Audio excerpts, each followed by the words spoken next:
The story of Rehoboam and Jeroboam. What a sad story.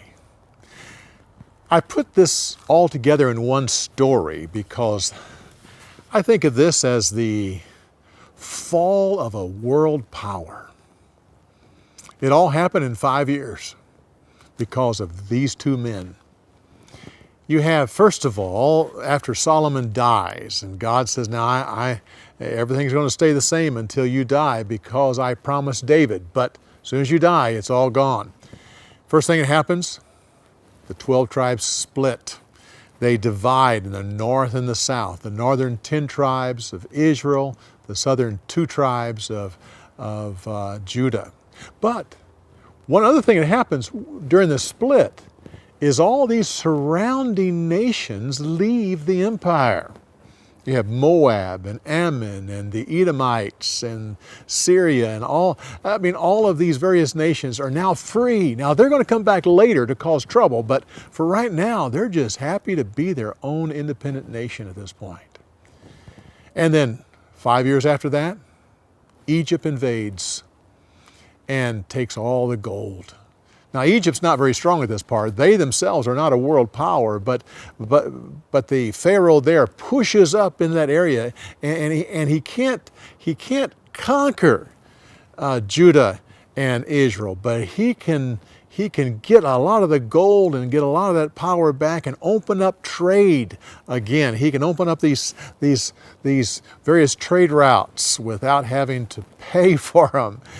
And so he pretty well ruins Judah and Israel from any future world domination.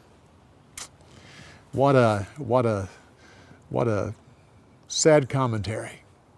You think about Jeroboam. Jeroboam was concerned about security. He set up these 2 golden calves so that the people wouldn't go back to Judah. He wanted security, and in doing that, he lost it. He lost it for his family, and he lost it for his nation. He set them up for destruction. They would never recover from what he did. That's why his sin was so great.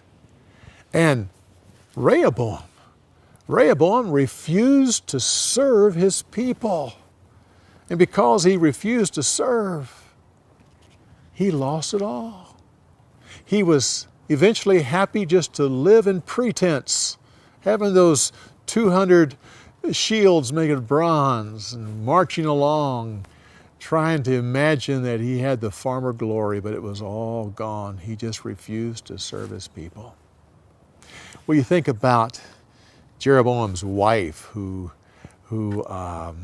had to listen to this prophecy about her husband. You would think that she's feeling bad about, my husband caused all of this. But it's interesting. I didn't mention it in the story, but in the scriptures it says the prophet mentions the Asherah poles.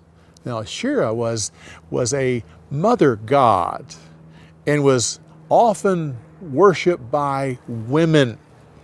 The women oftentimes felt like Jehovah was too harsh and was not soft enough, and the same with Baal. So they would have these little Asherah idols, and the men allowed them to put up the Asherah poles. And so I imagine by the prophet mentioning that, it made the wife realize she was a part of this too.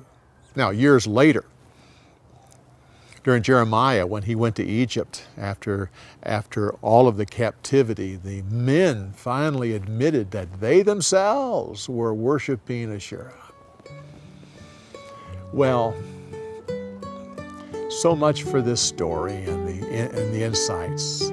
Come back next week when we continue on with more insights on the story of the week. We'll see you next week.